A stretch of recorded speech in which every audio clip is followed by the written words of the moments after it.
எல்லாம் வல்ல இறைவனை போற்றி புகழ்ந்தவனாக என்னுடைய இந்த உரையை ஆரம்பம் செய்கின்றேன்.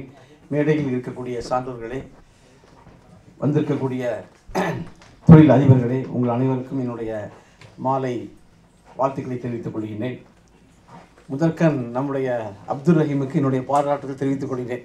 எனக்கு கிட்டத்தட்ட நான் வந்து ஒரு 5-6 கூட்டத்தில் நான் கலந்து கொள்கின்றேன். அப்பப்போ வந்து டிஸ்டர்ப் பண்ணிட்டு இருப்பார், சார் இந்த மாதிரி மீட்டிங் வாங்க வாங்கன்னு சொல்லிட்டு இருப்பார். நான் தான் மறுத்து கொண்டிருப்பேன். ஏன்னா ஒவ்வொரு மாதமும் நடத்திட்டுருக்கீங்களோ அது சொன்னாங்க. ஸோ அப்படி கிட்டத்தட்ட 5-6 மீட்டிங் நடந்துக்கும் போது நான் வந்து அந்த அப்படி பேசக்கூடிய மக்கள்கிட்ட கேட்பது என்னென்றால் எல்லாரும் ஆச்சரியப்படுவாங்க. நான் வந்து சேலத்தில் இருக்கேன், கோயம்புத்தூர் இருக்கேன், தஞ்சாவூர் இருக்கேன், என்ன எப்படி கண்டுபிடிச்சி கூட்டு வராது அப்படின்னு நிறைய பேர் சந்தோஷப்பட்டிருக்காங்க. அந்த அளவுக்கு இவர் வந்து உண்மையிலேயே பாராட்ட வேண்டிய விஷயம். பெரிய தொழிலதிபர், நடுத்தர வகையில் செய்யக்கூடிய தொழிலதிபர், அப்புறம் நம்ம ஃபர்னிச்சர் செய்யக்கூடிய அது ஒரு தொழில் பண்ணிகிட்டு இருக்காங்க. இப்படி டீச்சர்ஸ் இப்படி தேர்ந்தெடுத்து அவர் எப்படி கண்டுபிடிக்கணும்னு தெரியல. எப்படி கண்டுபிடிக்கிறீங்களா? கண்டுபிடிக்கிறீங்க. ஓகே. எப்படி கண்டுபிடித்து அவங்களை அழைத்து வந்து உற்சாகப்படுத்தும் இந்த நோக்கத்தில் நடத்திட்டு இருக்காரு. உண்மையிலேயே பாராட்ட வேண்டிய விஷயம். ஏன்னா இது வந்து ஒரு ஈஸியான விஷயம் கிடையாது. அந்த அளவுக்கு உற்சாகப்படுத்தினார். அவருக்கு நன்றியும் பாராட்டும் தெரிவித்துக் கொள்கிறேன். சார் சொன்ன மாதிரி நமக்கு முன்னால் பேசி எல்லாருமே சொல்லிட்டாங்க எப்படி தொழில் செய்ய வேண்டும் சொல்லி. அதுமாதிரி தம்பி பிரசன்னா சொன்ன மாதிரி அவர் அருமையாக சொன்னார். பார்த்தீங்கன்னா, அதாவது பல வகையில் வந்து முயற்சி பண்ணியிருக்கார். முயற்சி செய்ய வேண்டும் என்பது என்னுடைய அனுபவம் கூட. அவருடைய அனுபவம் என்னதான் உங்களுடைய அதே மாதிரி தான் என்னுடைய அனுபவம். நானும் சின்ன வயசுலேயே ஒரு சாதாரண ஃபேமிலியில் வளர்ந்தவரை தான், ஒரு வறுமை கோட்டில் வளர்ந்த பையன்தான். அப்போது எல்லோரும் வசதியாக இருக்கும்போது நம்ம குடும்பம் மட்டும் ஏன் வசதி இல்லாமல் இருக்கின்றது என்பதை யோசித்து ஒரு 13 வயதிலேயே நான் வந்து முன்னிறம் என்று ஒரு வைராக்கியத்தோடு நிறைய விஷயங்களை வந்து நான் வந்து கற்க ஆரம்பித்தேன். முக்கியமாக வந்து பார்த்திங்கன்னா, நான் வந்து பள்ளிக்கூடத்தில் படித்து முடித்தவொடனே லைப்ரரிக்கு போய் டெய்லி லைப்ரரி போய் பொது லைப்ரரி போய் உட்காந்து நிறைய புத்தகங்கள் பேப்பர்லாம் படிப்பேன். அதன் மூலமாக என்னுடைய ஜென்ரல் நாலேஜை வளர்த்துக்கொள்வது. அதற்கு பிறகு நம்ம எப்படி வளர வேண்டும், எப்படி உழைக்க வேண்டும், எவ்வாறு முன்னேற வேண்டும் என்பதை கனவு கண்டு கொண்டிருப்போம். கனவு எல்லாருக்கும் இருக்கும். பொதுவாகவே ஒரு 15-14 வயதில் சரியான பெற்றோர்கள் அமைந்தால், சரியான முறையில் வந்து தன்னுடைய குழந்தைகளை வளர்க்கும்போது அந்த விதமான ஒரு ஆசைகளை ஊட்டி வளர்க்க வேண்டும், நல்ல குணங்களை ஊட்டி வளர்க்கும்போது அந்த எண்ணங்கள் எல்லாருக்கும் வரும். அந்த எண்ணத்தோடு அவர்கள் எடுக்கக்கூடிய சின்ன சின்ன முயற்சிகள், பின்னால் காலேஜில் சேரும்போது ஏற்படக்கூடிய அனுபவங்கள், அதற்கப்புறம் வேலை பார்க்கும் போது இருக்கக்கூடிய அனுபவங்கள். அந்த வேலை பார்க்கும் போதே நானும் உங்களை மாதிரி டெலிஃபோன் டிபார்ட்மெண்ட் வேலை பார்த்துட்டு இருக்கும்போதே தொழில் என்ன பண்ணலாம், என்ன செய்யலாம் அப்படின்னு யோசித்து ஒவ்வொரு தொழிலாக போய் படித்து அந்த தொழில் பண்ண முடியுமா, இந்த தொழில் பண்ணலாமா என்று கணக்கிட்டு அப்படி வந்து அதுக்கப்புறம் வந்து தொழில் செய்ய வேண்டும் என்ற நோக்கத்தோடு சில தொழிலை ஆரம்பித்தேன். திருநெல்வேலியில் நான் வந்து முதல்ல ஆரம்பித்தது ஒரு டாடா ஆயில் மில்ஸ்க்கு ஸ்டாக்கிஸ் பிஸ்னஸ் ஆரம்பித்தேன். அதில் அனுபவம், மார்க்கெட்டிங் அனுபவங்கள், கணக்கு எழுதுகிற அனுபவங்கள், இப்படி அதில் இப்போ நான் கற்றுக்கொண்டேன். அதற்கு பிறகு அந்த மாதிரி வேலை செய்யும்போது திரும்ப ஒரு ட்ராவல் ஏஜென்சி ஆரம்பிக்கிறேன். சென்னைக்கு வந்து ஒரு ட்ராவல் ஏஜென்சி, சீதா வேர்ல்ட் ட்ராவல்ஸ்னு ஒரு பெரிய ட்ராவல் ஏஜென்சி இருக்குது. அதை போய் பார்க்கும்போது அதில் நடக்கக்கூடிய விஷயங்களை பார்த்துட்டு நம்ம இதே மாதிரி ஒரு ட்ராவல் ஏஜென்சி ஏன் நம்ம வந்து திருநெல்வேலியில் ஆரம்பிக்கக்கூடாதுன்னு ஆரம்பித்து அங்கே போய் திருநெல்வேலியில் சின்ன லெவலில் ஆரம்பித்தேன். என்றைக்குமே ஒரு வியாபாரத்தை சின்ன லெவலில் தான் ஆரம்பிக்கணும். அப்படின்னா தான் உங்களுக்கு அதை வந்து அழகாட்டு கட்டமைத்து கொண்டு முடியும். பெரிய லெவலில் ஆரம்பிக்கிறது ரொம்ப கஷ்டமான. அதெல்லாம் வந்து பணக்காரங்க. இப்போ நான் வந்து நல்லா சம்பாத்தியம் பண்ணியிருக்கேன். நான் இன்றைக்கி ஒரு பெரிய இண்டஸ்ட்ரி ஒரு 2-3 crores ஆரம்பிக்கலாம். அந்த அளவுக்கு கெப்பாசிட்டி இருக்குது. ஆனால் ஆரம்பத்தில் நான் ஆரம்பிக்கும் போது என்கிட்ட பணம் கிடையாது. ஆனால் அனுபவம் கிடையாது. அது ஒரு உழைக்க வேண்டிய ஆசை, அந்த ஒரு விருப்பம், சின்ன முதல்ல வச்சு ஆரம்பித்தோம். ஆனால் நிறைய அனுபவங்கள் பெற்றுக்கொண்டோம். அப்படி அனுபவத்தோடு அந்த ஒரு ட்ராவல் ஏஜென்சி ஆரம்பித்தேன். அதற்கு பிறகு ட்ராவல் ஏஜென்சி நடத்தக்கூடிய சிட்டி வந்து சென்னைக்கு தான் சொல்லி சென்னைக்கு நான் ரிஸ்க் எடுத்து என்னுடைய டெலிஃபோன் டிபார்ட்மெண்ட்டுடைய வேலையை நான் விட்டுட்டு நான் சென்னைக்கு தைரியமாக வந்தேன். உங்களுடைய அதே தான் நான் தன்னம்பிக்கை, ஒரு தன்மையில் ஒரு நம்பிக்கை, என்னால் முடியும் என்று சாதிக்கக்கூடிய ஒரு நம்பிக்கை இருந்தது. அதற்கான ஒரு வேகம் இருந்தது. ஸோ தைரியமாக என்னோட டெலிஃபோன் டிபார்ட்மெண்ட் வேலையை நான் ரிசைன் பண்ணிவிட்டு நான் சென்னைக்கு வரேன். சென்னைக்கு வந்து ட்ராவல் ஏஜென்சி ஆரம்பிக்கிறேன். ட்ராவல் ஏஜென்சி ஆரம்பித்த உடனே நீங்கள் சொன்னீங்களா எப்படி உங்களுக்கு இதே மாதிரி எல்லாருக்கும் இருக்கும். தடங்கல்கள் நிறைய வரும், சோதனைகள் நிறைய வரும். நான் வந்து ஒரு தொழிலை நம்பி ஆரம்பிக்கிறேன். அதாவது எப்படின்னா, அந்த காலத்தில் 83 பக்கத்தில் இருக்க அப்போ வந்து பார்த்திங்கன்னா சிலோனுக்கு வந்து நிறைய பேர் குருவின்னு சொல்லுவாங்க. குருவின்னா இங்கேருந்து போய் அங்கே உள்ள அப்போலாம் இந்தியாவில் வந்து இந்த மாதிரி பொருட்கள் கிடைக்காது. அதாவது இம்போர்ட்டட் ஐட்டம்ஸ் நிறைய கிடைக்காது.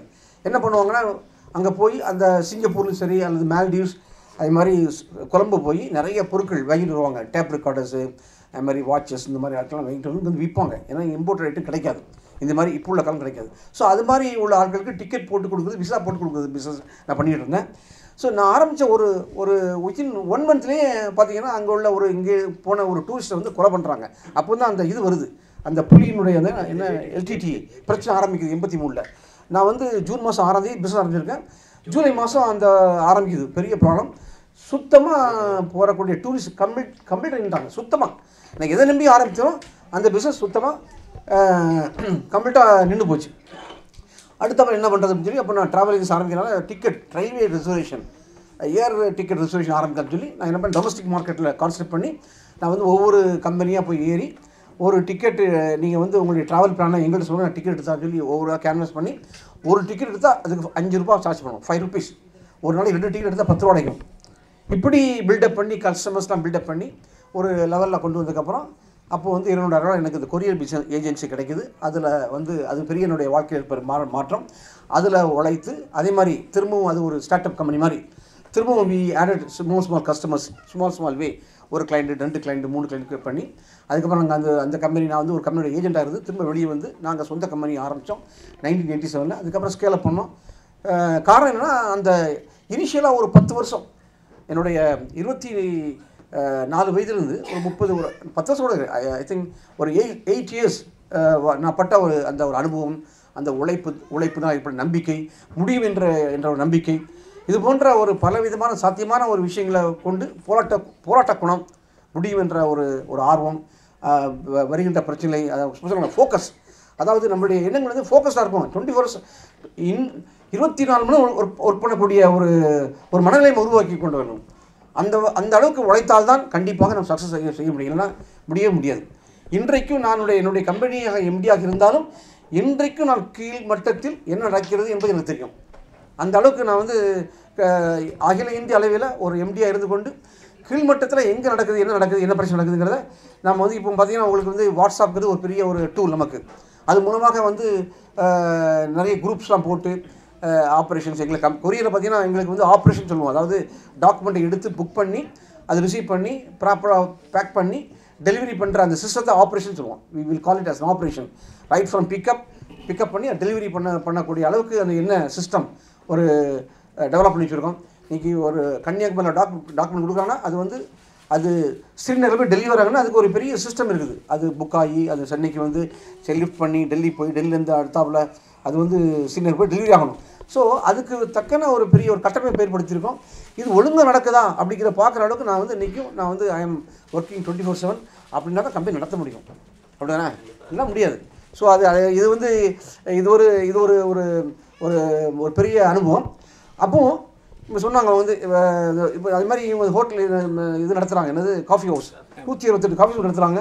அது ஒரு பெரிய சாதனை. அதே மாதிரி அவங்களுடைய குவாலிட்டி மெயின்டைன் பண்ணி ஆகணும். கரெக்டாக கடை ஓப்பன் பண்ணுறாங்களா, க்ளோஸ் பண்ணுறாங்களா, சுகாதாரம் சுத்தமாக இருக்குதா, இது போன்ற ஒரு தொழில் உள்ளதான் இது. அதையும் கரெக்டாக கவனிக்கணும். அப்போது நம்ம வந்து உழைக்கும் போது நம்மளுடைய செல்ஃப் மோட்டிவேஷன் கண்டிப்பாக தேவை. செல்ஃப் மோட்டிவேஷன்லாம் முன்னேற முடியாது. நம்மளுக்கு பல சோதனைகள் வரும், பல பிரச்சனை வரும். அவங்களுக்கு கோவிட் சொல்ல மாதிரி எங்களுக்கு COVID-19 வந்து பயங்கர ஹிட்டு. எல்லா இண்டஸ்ட்ரியும் க்ளோஸ் பண்ணிட்டாங்க. எங்களுக்கு வந்து ஒரு 2-3-4 மந்த்ஸ் சுத்தமாக பிஸ்னஸ் கிடையாது. இருந்தாலும் சமாளித்தோம். அப்போ நம்ம என்ன மாதிரி நினைக்கணும்னா நம்மளோட ஒரு பெரிய கம்பெனி எப்படி நடத்துகிறாங்க அப்படின்னு நினச்சா தான் நம்மளுடைய அந்த மோட்டிவேஷன் பண்ண முடியும். இப்போ நான் நினைக்கிறது பார்த்தீங்கன்னா எங்களுடைய பிஸ்னஸ் வந்து பெரிய காம்ப்ளெக்ஸ் பிஸ்னஸ். கொரியர் பிஸ்னஸ் வந்து ஒரு பெரிய காம்ப்ளெக்ஸ். அது வந்து அக்ராஸ் இந்தியா நடத்துகிறோம். அப்போ நான் நினைப்பேன் இண்டிகோ ஏர்லைன்ஸ் நினைப்பேன். அவங்க எப்படி நடத்துகிறாங்க, இதை விட அது எவ்வளோ பெரிய கஷ்டமான ஒரு காரியம். இண்டிகோ ஏர்லைன்ஸ் அவங்க நினச்சிங்கன்னா அது ஒரு பெரிய ஹியூஜ் ஆப்ரேஷன்ஸ். கிட்டத்தட்ட 340-350 ஏர்கிராஃப்ட்ஸ் வச்சுருக்காங்க. அவங்க வந்து பேசஞ்சர் ஏற்றி அவங்க வந்து ஃப்ளைட்டை ஆன் பண்ணி கொண்டு வந்து ஏர்போர்ட்டில் இறக்கி வித்தின் 30 to 40 minutes அவங்க வந்து பேசஞ்சர் அன்லோட் பண்ணும், லக்கேஜ் அன்லோட் பண்ணும், பேசஞ்சரை லோட் பண்ணும். ஆக்சுவலாக அதே சமயத்தில் லக்கேஜையும் லோட் பண்ணி அவங்க கொண்டு போய் சேர்க்கக்கூடிய ஒரு உயிர்களை காப்பாற்றி செய்யக்கூடிய ஒரு பெரிய ஒரு உன்னதமான ஒரு சர்வீஸு. இப்போ நாங்கள் கொண்டு போகிறது உண்மையாக உயிர் கிடையாது. அது ஒரு லெட்டர், டாக்குமெண்ட்டு, பொருள் மிஸ் ஆனாலும் சமாளிச்சிடலாம். பட் அது வந்து very careful operations, very very risky operation. Trained employees, trained pilots, trained crews, இப்படிப்பட்ட ஆட்கள் நினச்சா நம்ம மோட்டிவேஷன் பண்ணுறோம். நம்ம I am getting motivated by this kind of industry. So நம்ம பண்ணுற உண்மை நத்திங். ஏன்னா சில சமயம் நமக்கு ஒரு சோர்வு வரும், நமக்கு ஒரு எரிச்சல் வரும், நமக்கு ஒரு பிரச்சனை வந்து நமக்கு நம்மளாலே வந்துக்குருவோம். ஸோ இந்த மாதிரி வரும்போது தெரிந்தால் தெரியாமல நம்ம வந்துட்டோம், ஒரு தொழிலுக்கு வந்துட்டோம். இது தேடி வந்து தொழில் கிடையாது. தேடி யாருமே எந்த தொழில் தேடி போக முடியாது, தானாக வரும், அவ்வளோதான். அந்த வந்த ஒரு சான்ஸை நம்ம பிடித்து அதில் முன்னேறிக்கிட்டு இருப்போம், நல்லா சம்பாத்தியம் பண்ணுவோம். ஆனால் ஒரு காலகட்டத்தில் ஒரு சோர்வு மனப்பானம் வரும். ஆனால் இருந்தாலும் நம்மளை நம்பி ஆயிரக்கணக்கான தொழிலாளர்கள் இருக்காங்க. அவங்களுக்காக நம்ம வந்து வேலை பார்த்தாக வேண்டும், அவங்களுடைய குடும்பத்தில் வேலை பார்த்த வேண்டும் போன்ற ஒரு பல வகையான ஒரு ப்ரெஷர் ஒர்க் பண்ணிகிட்ருக்கோம். இதுக்காக ஒரு மோட்டிவேஷன் வந்து நம்ம எடுத்துகிட்டே இருக்கணும். கண்டிப்பாக நம்ம ஒரு as a entrepreneur we should get motivation, we should get என்ன சொல்கிறது, நம்மை மோட்டிவேட் பண்ணி நமக்கு ஒரு உற்சாகத்தை ஏற்படுத்தி நம்ம தொழிலை நல்லா நடத்த வேண்டிய அளவுக்கு நம்ம வந்து உடலாலும் உள்ளத்தாலும் ஸ்ட்ராங்காக இருக்கணும். உடலாலும் உள்ளத்தாலும் ஸ்ட்ராங்காக தான் நம்ம தொழில் நடத்த முடியும். இது போன்ற ஒரு காரியங்கள் மூலமாக நம்ம வந்து இன்ட்ராக்ஷன் பண்ணும்போது நிறைய ஐடியாக்கள் கிடைக்குது. எல்லோருக்கும் என்னுடைய வாழ்த்துக்கள். நல்ல முறையில் ஒர்க் பண்ணுங்கள், ஃபோக்கஸாக ஒர்க் பண்ணுங்கள், ஆழமாக ஒர்க் பண்ணுங்கள். செல்ஃப் மோட்டிவேஷன் தேவைப்படும் போது இந்த மாதிரி மீட்டில் கலந்து கொள்ளுங்கள். கண்டிப்பாக உங்களுக்கு வெற்றி அதிகம். Thank you, all the best.